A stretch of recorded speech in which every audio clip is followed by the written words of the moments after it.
We've been talking about things that occurred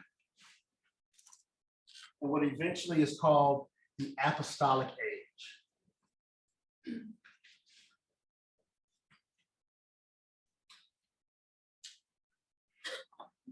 If you had to put a number on it, the apostolic age would be from the time of Jesus himself to, we'll say, the close of the first century, 180. That's the apostolic age.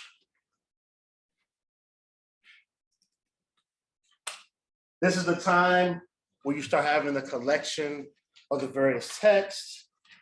This is a time either immediately following Jesus, you have the work of the actual apostles, and then you have those who were disciples of the apostles, right?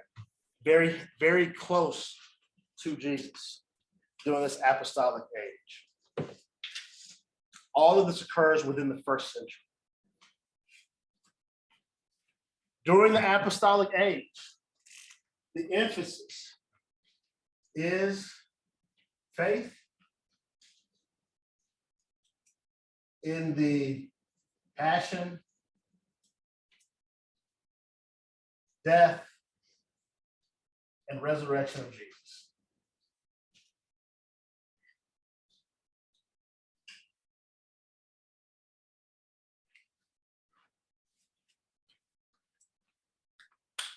If you confess faith in the life and ministry of Jesus, including his death, resurrection, I shouldn't have that on there, ascension.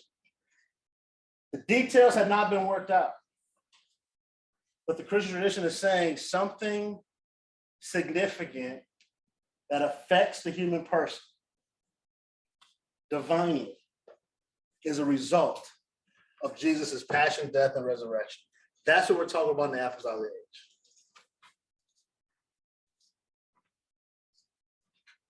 Once you have this faith, you enter in a community that lives in preparation for Jesus' return. And how do they live that life? Which is the reason why the gospel of Jesus continues to be told. They're trying to live a life in the way of Jesus. That's what being a Christian was during the apostolic age.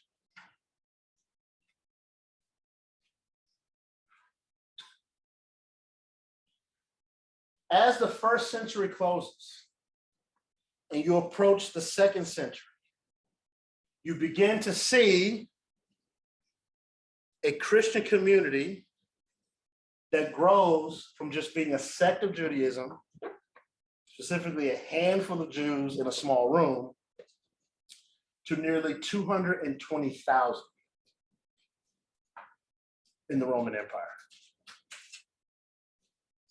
At the same time, the Roman Empire itself in the second century is also enjoying growth and prosperity. Well, that depends on where you live. If you live within the empire, in the center of the empire, you're not on the outskirts of the empire, then you live in your best life. All right? You're a Roman citizen. It's very prosperous, right? The economy's good. You got land. Things are looking great. If you live on the outskirts of the empire, though, it's going to seem like the empire is always at war because you're on the outskirts of it. And the people right outside the empire they just keep pushing. The outskirts of the empire is not Rome. There are these occupied territories on the outside fringes of the empire. And since wars, especially consistent wars, are expensive, the empire imposed more and more taxes on the people who lived in these occupied territories. they began to require the residents of the occupied territories to be part of the military campaign.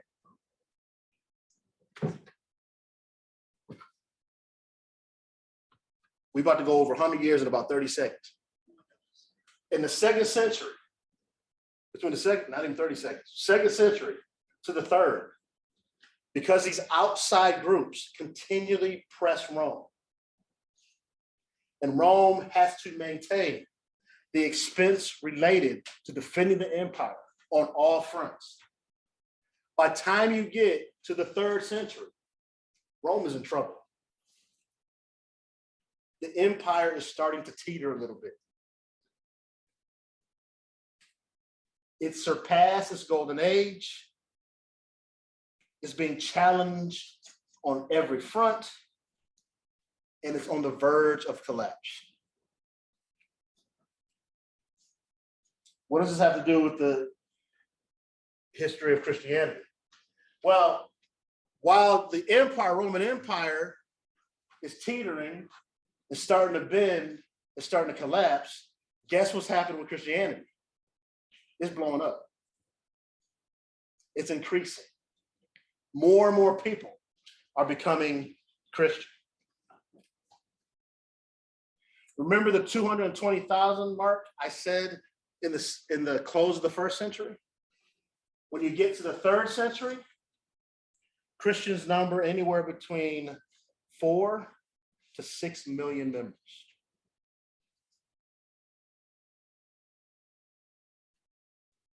Christianity, in its beginning, was meeting in people's homes because they were small groups, small numbers.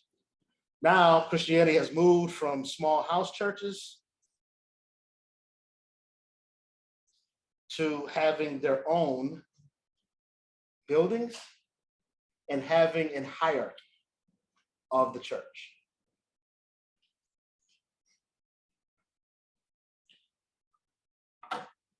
In the third century, the hierarchy of the church was different than now, in a way, but then there were similarities.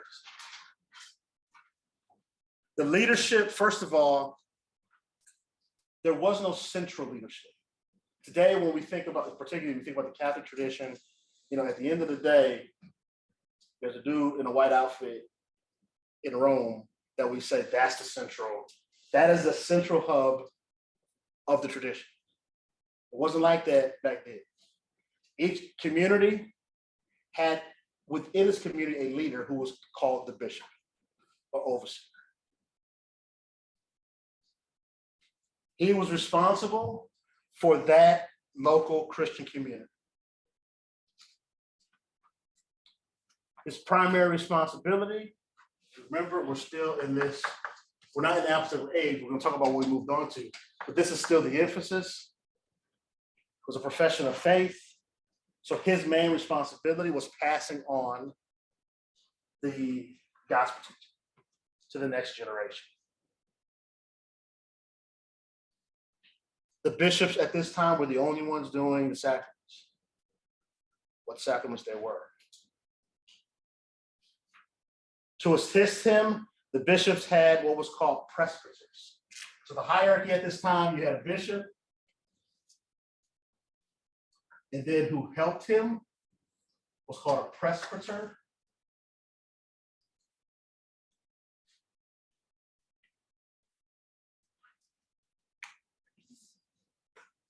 And because the church was growing so much, the bishop would have many presbyters helping out. Presbytr.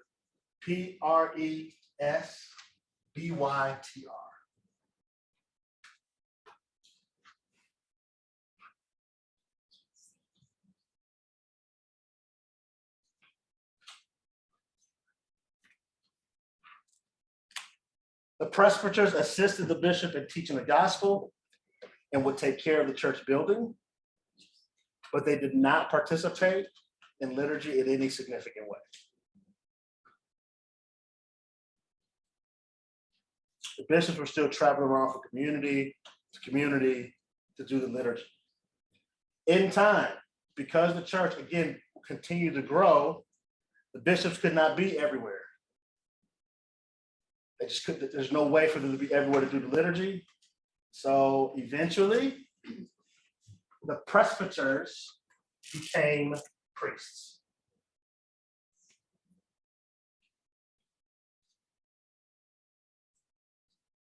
And were given the faculties to celebrate the sacraments.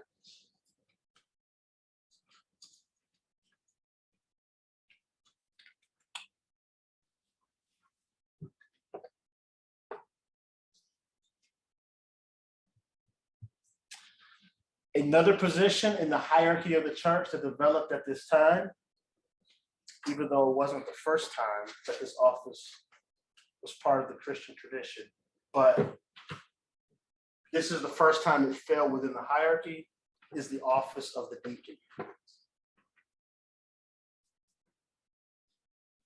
Now, in the Acts of the Apostles, book of Acts, this office was first initiated by Jesus' apostles to help them.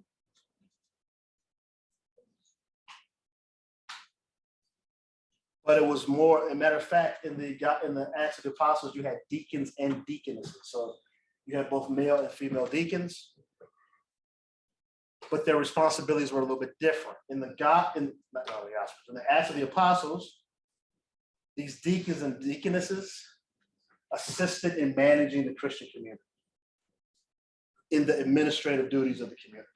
Nothing to do with the hierarchy, nothing to do with the liturgy. This is different. What you have here is the office of the deacon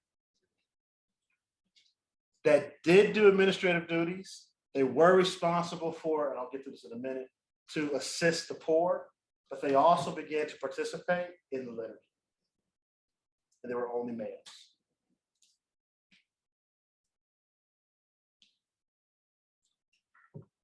Originally, Christians typically were those who were poor, marginalized in the very beginning. By the time you get to the second and third century, they weren't just poor. You had Christians who were very wealthy. They were very high members of society. As a result of the Christian community having individuals who had wealth, a significant amounts of property and money, the Christian community was known to minister to the social and economic needs of the poor and others that are in need, which is still part of the tradition today. As a matter of fact, it's so much part of the tradition, you may not realize how significant that was back then. What do I mean? As a rule, the Roman Empire, they felt absolutely no responsibility for the poor. Because the belief was you were poor for one or two reasons. Either you made a foolish decision, and that's the reason why you're poor, or that's how the gods wanted you to be, poor. And it got nothing to do with us. Okay? That was the Roman Empire's position. The Christian community, feeling a responsibility for the poor, and developing an organized system of support for the poor, was one of the reasons for the popularity of Christianity, and one of the reasons why it continued to grow.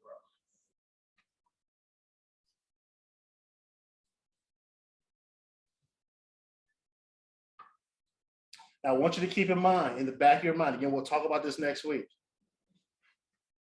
Despite the fact that you have this hierarchy is only within a particular local community. You had the same thing over here. It was not a central organization or centralized church as we think today. Which means, remember I said, you have various gospels at this point being kind of out there, floating around. That means that let's say this bishop had a fondness for the Gospel of John. He may not have had the other synoptic Gospels. So the Gospel of John, that's the interpretation of the faith, of the tradition. Let's say this bishop over here did not even have any of what became eventually the canonical Gospels. Let's say he had, I don't know whether you know it or not, there's a Gospel of Peter. That's not canonized. Let's say he used that gospel. Within the understanding and interpretation of who Jesus is, it's going to be different between this Christian community and this Christian community. I just want you to, that's happening in the background because it's going to be significant next week. Now, the downside to the church growing was, remember, the church is growing while the Roman Empire is teetering. Guess what that did? That made it very easy for the Roman Empire to blame the Christians for what was going on. Why? Remember when I said last week that the religious observance that any community had was more than just a religious practice. It was demonstrating a political alliance. Your religious affiliation was also a political statement. You have a Christian community that believes you must avoid any practice of worship to any other God other than Jesus. And it's growing. And you have a non-Christian empire who believes that whatever you're doing can upset the gods. The Roman Empire went from being a powerhouse to teetering. And the only thing growing within the Roman Empire is the Christian tradition. So what are they going to say? All these Christians have upset the gods, and that's the reason why we're teetering. So Christians became the scapegoat for the problems and issues that the Roman Empire was having.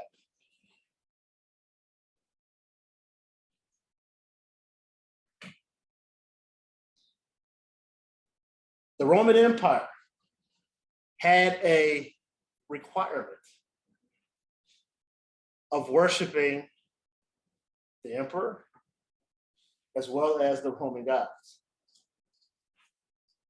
The only exception to that rule was, guess who? The Jews. The Jews were exempt from that rule.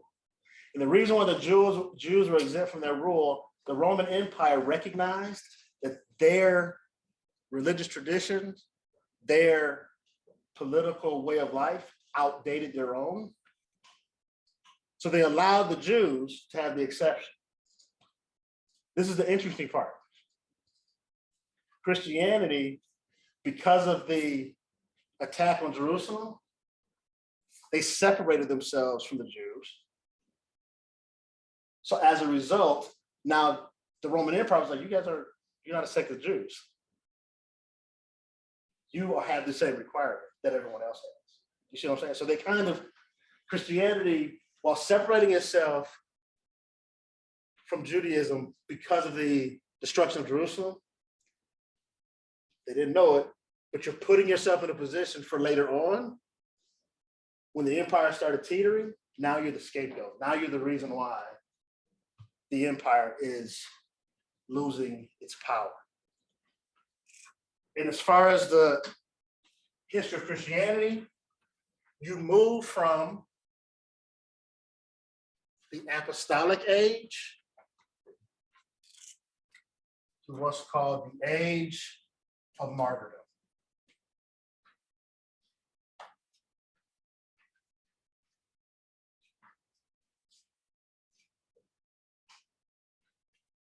Age of Martyrdom. Let's say it would be the 2nd century up to the 4th century.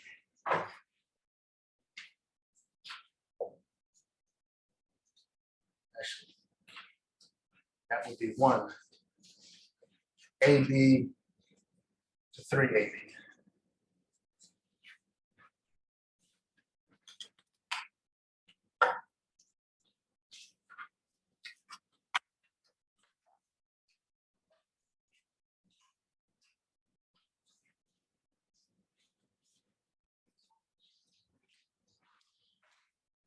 When you move into the age of martyrdom, the emphasis of what identifies you for being part of the Christian community is not just faith in the passion, death, and resurrection of Christ, but in addition to that, the age of martyrdom then means by your faith, you now desire to give witness to your faith,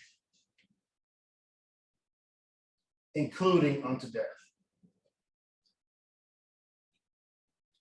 This is part of what identifies you as a Christian. There's an evolution. So it's not just faith, but now it's the faith and I desire to give witness to death. The word martyr, it's the word martyr. The word martyr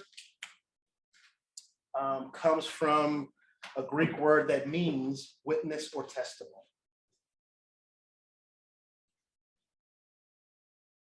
So that means the Christian community seeks to give testimony or witness regarding life, regarding Jesus, or their life that has been changed by Jesus. As a result of this move into the age of martyrdom, you have what develops is called a theology of martyrdom.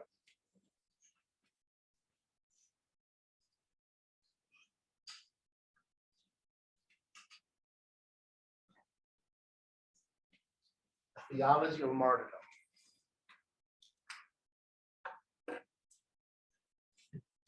There are 3 conditions that I want you to know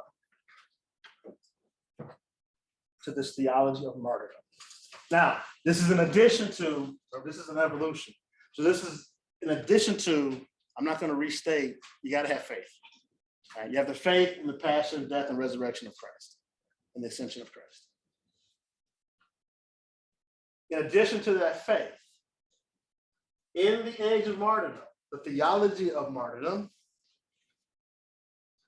says that in order for a martyrdom to take place, number 1, a real death has to be undergone. What do I mean by that? That means that technically, if you are, I'm gonna say simply, but it's not simple, but if you're simply persecuted or you suffer because of being part of the Christian community, but you did not die, you're not a martyr. Martyrdom means you have to die. A real death has to be undergone. Number 2, the death that takes place has to explicitly take place because of a hatred of Christian life or Christian teaching. In other words, again, you are not a martyr if you die.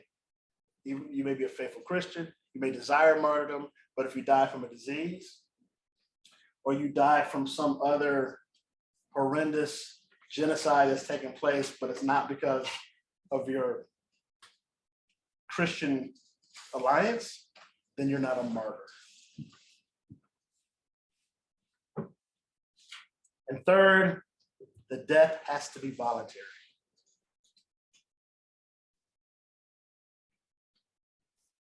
which means when we say voluntary, this is going to sound harsh, but a child cannot be a martyr because a child is not at the age of reason. Right? A child may be killed because they are part of the offspring of a parent who's a Christian. But according to this, now this is classically, all this has changed, the definition of martyr today. But during this time, this is what they said a martyr was. You have to be past the age of reason. You have to be able to say, this is the reason why I'm being killed. Or if you're killed and you didn't make an actual choice.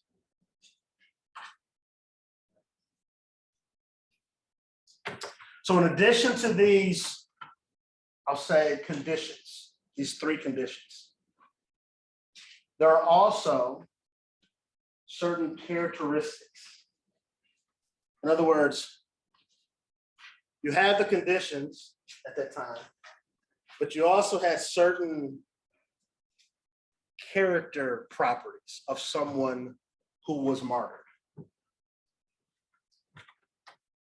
And just as you had, now, first of all, this is all based upon looking back and reflect on the life of Jesus, who is the martyr. Right? So the certain characteristics that Jesus had, and then there's stories of those who were martyred, that you look for characteristics in those individuals. And then remember what I said way back during the apostolic age, once you had the faith, there was a particular way in which you tried to live your life to exemplify Jesus. The same thing has happened during the Age of Martyrdom with this theology of martyrdom.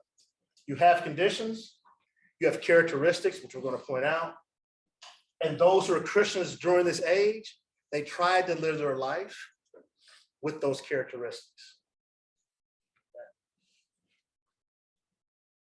Those characteristics, that's the reason why I asked you to bring the other reading, the Exhortation to Martyrdom by Origen.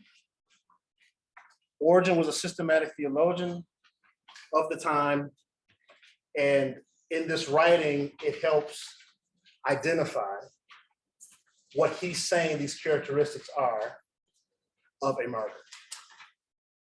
To let you know what's going to happen. What's going to happen Thursday is we're actually going to look at 2 accounts of martyrdom, so you can see these characteristics in the stories that are being told. Okay.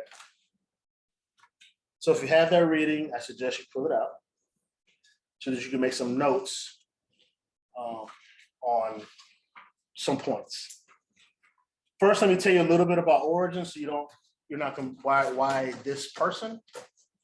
Origen was and is considered an early church father. Probably one of the first systematic theologians. I would say he is the first systematic theologian. And he heavily influenced what would become Orthodox Christianity.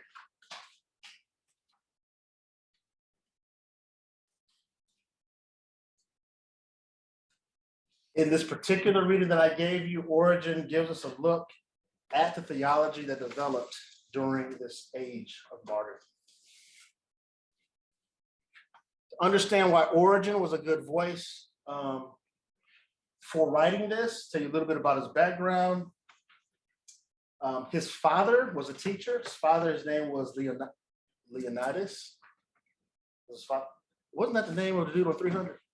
I'm thinking out loud. There was a movie called 300, and I think the dude, the head guy, his name was Leonidas, wasn't it? All right, not the same guy. Anyway, so his father's name was Leonidas. He was a well-respected member of the middle class in their home of Alexandria. His father was a devout Christian who practiced his faith openly and publicly. And under the Roman Emperor Septimius Servius, Origen's father was arrested and persecuted and eventually beheaded. Origen, on the day that his father was going to be beheaded, wanted very badly to be there with his father and die alongside his father. Which taught, I'm going to get to this, which is the essential characteristic of the theology of martyrdom, is that you desire that. It's almost a blessing to be in that position. And he wanted to be there with his father, but he didn't make it. And the reason why he didn't make it is kind of funny. His mother didn't want him to go, so she hid his clothes. He had no clothes to put on. He couldn't leave. He wouldn't run around butt naked.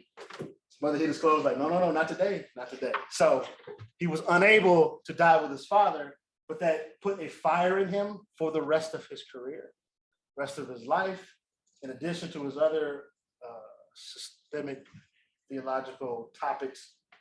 He always encouraged and exhortated martyrdom.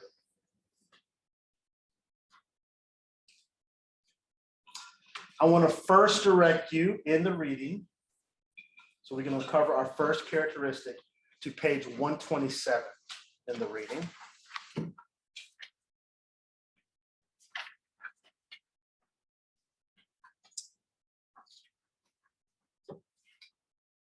Right from the very beginning, Origen pulls from a text in the Old Testament from the prophet Isaiah, and it says there, all you who are weaned from milk and withdrawn from the breast, expect trials upon trials, as well as hope upon hope for a little longer. Just a little while longer through contemptuous lips and foreign tongue.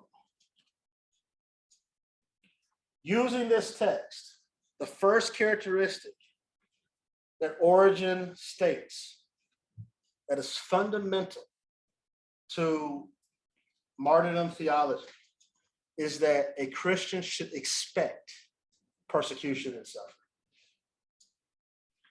and celebrate it when it happens. It's the first characteristic.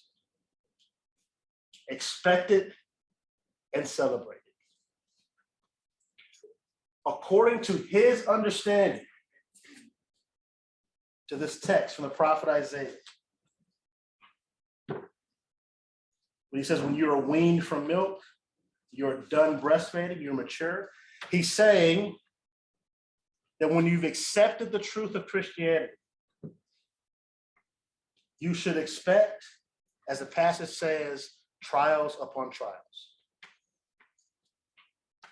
Remember, they're thinking back to the life of Jesus. If Jesus experienced trials upon trials of suffering, on up to death, certainly his followers should expect the same thing.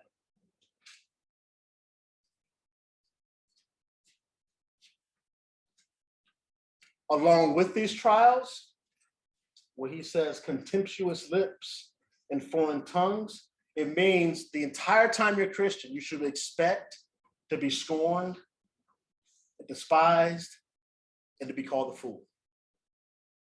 That's the expectation of the life of a Christian.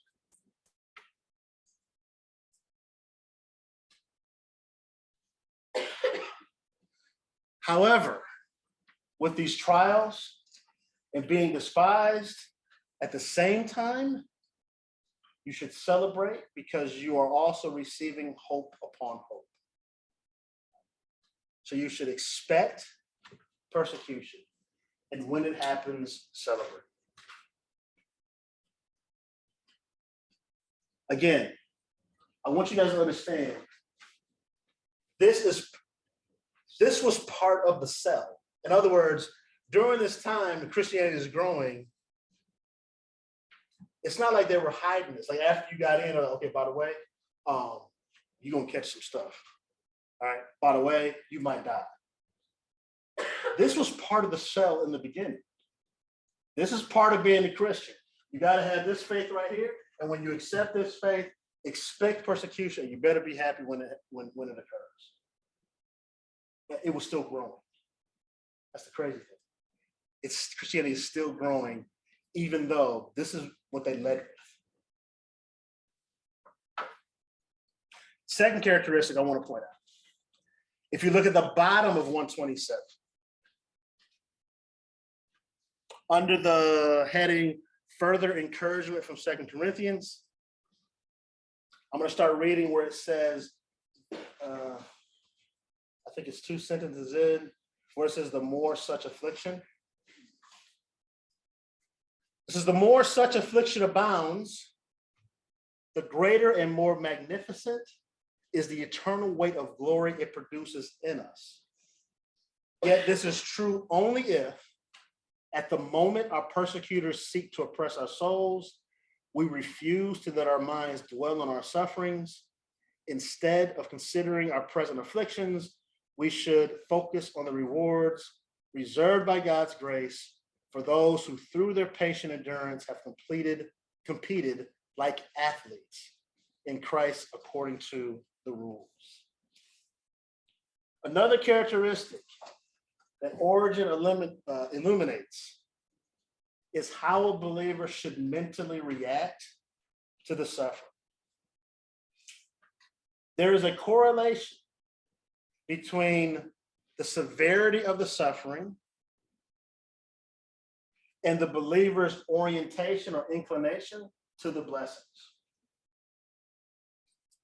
In other words, the greater the suffering, the greater the believer is actually leaning into the reward.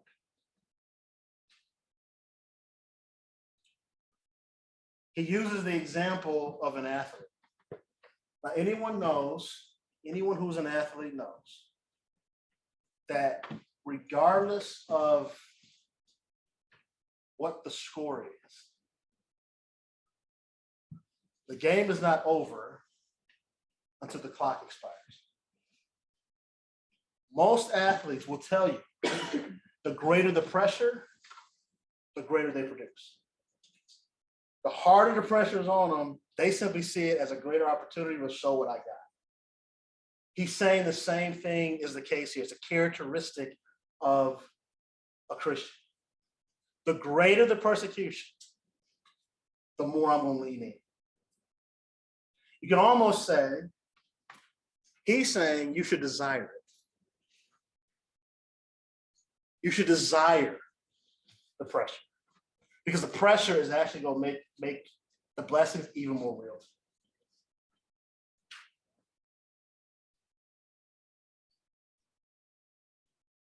The third characteristic, I'll move you to page 130.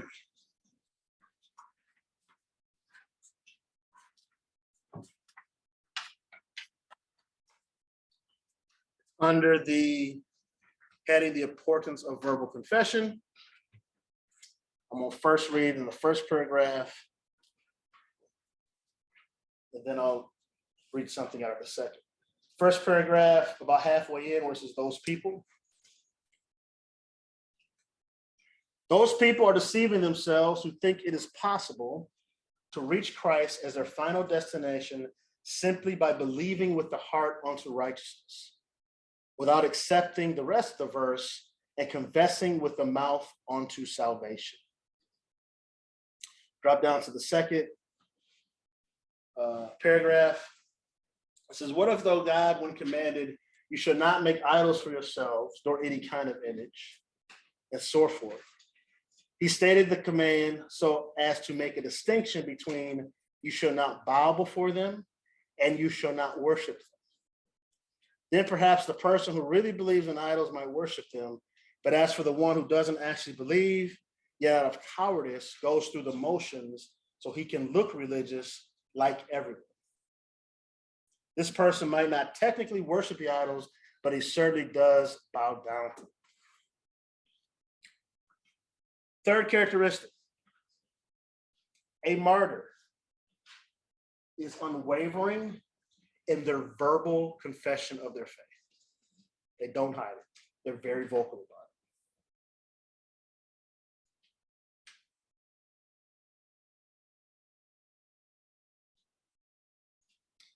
During this time, Origen is quite simply stating something that was common, and that is, if a person verbally denies Christ, even under the threat of torture and death, the Christian community saw them as an apostate of the faith. You have to Be willing to verbally confess your faith. Matter of fact, it's a requirement. That's why he gives the examples that he does from the Old Testament about the idols.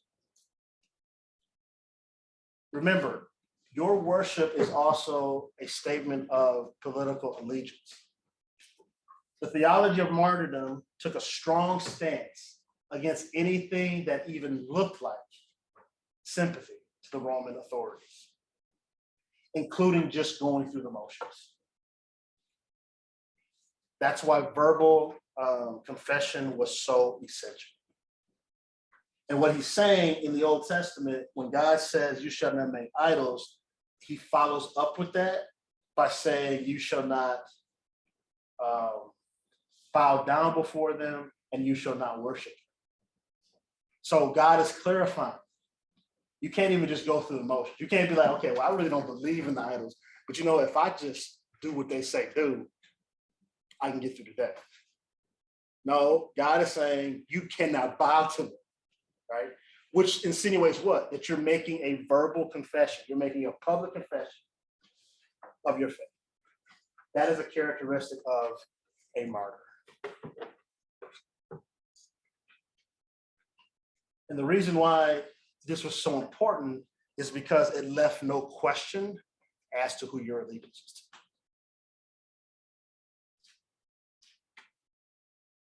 The last characteristic I want to share with you is on page 128, which we're going to go backwards, 128 and 129.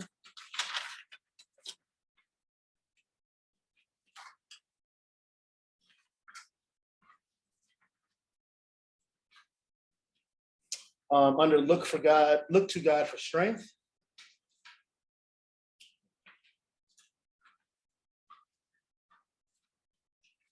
I'm gonna start reading there, right in the paragraph.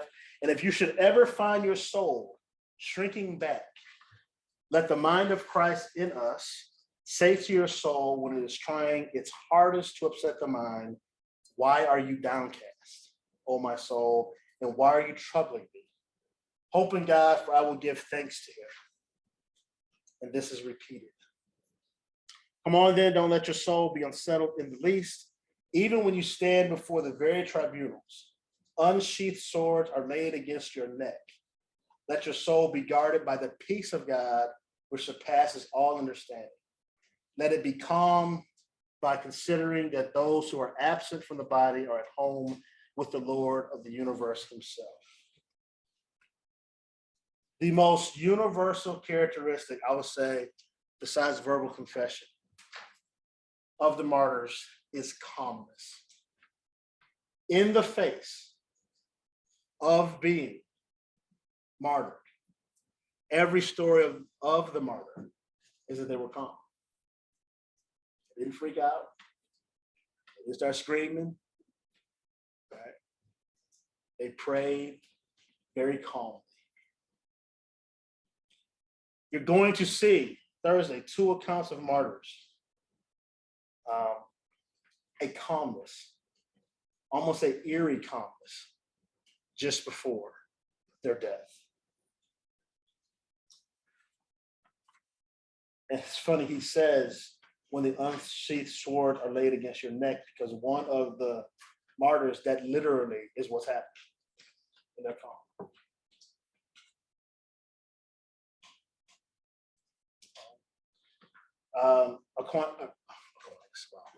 Origen makes an appeal again in that reading to the prophet Isaiah when he quotes him, do not fear approach of men, or be overcome by their contempt. Why does he use that quote? Because what your calmness should come from is that God is in charge and he supervises everything that is being accomplished, which means this is happening. This is theology, right? That this is happening because God is allowing it to happen. Therefore, there should be a calmness about you. Any questions on the theology of martyrdom? Like I said, Thursday, we're going to talk about 2 accounts Perpetua and Felicity and their colleagues, their martyrdom, as well as Polycarp, Bishop Polycarp. When you read those, when you look at them, now that you have these conditions and characteristics, as you're reading through, look at these individuals and say, oh, there's the characteristic, right? This is the condition it fills. And the reason why is because the reason why these stories continue to be told, or they certainly during this period of time where they were told, is because they became modern day examples. Not modern to us, 1800 years ago, but to them, modern examples of martyrdom that reflected the life and ministry of Jesus. So they had those that they could emulate for that. What you're going to see, this is just to give you a preview for next week. When you move from the age of martyrdom, you have a significant event that takes place that puts an emperor named Constantine as head of the Roman Empire. And Constantine actually has sympathies for Christians.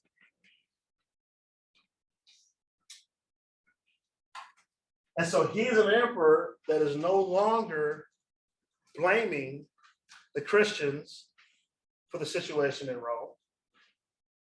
And it almost overnight, Christianity moves from the age of martyrdom, where they are being sought, they're suffering, they're in hiding, as much as they can hide, there's 6 million of them, okay,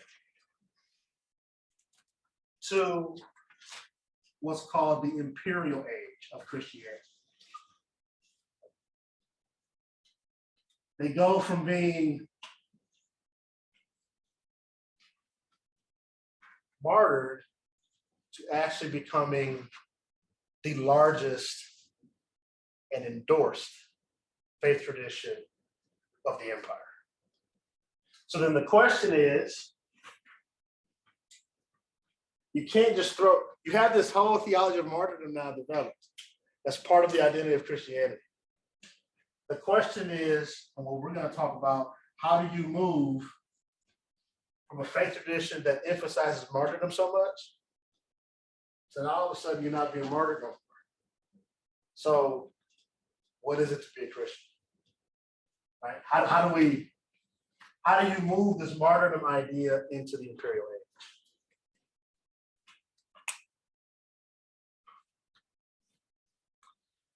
What we're going to do now, we're going to take a 10-minute break while I set up a PowerPoint, and we're going to spend the rest of the time, however much time we have, I want to go over with you some significant historical figures, specifically emperors who persecuted Christians, and at what level that they were persecuting Christians. All right, so let's take a 10-minute break. You guys on Zoom, go ahead. You can turn your cameras off. Just be back at 9:50.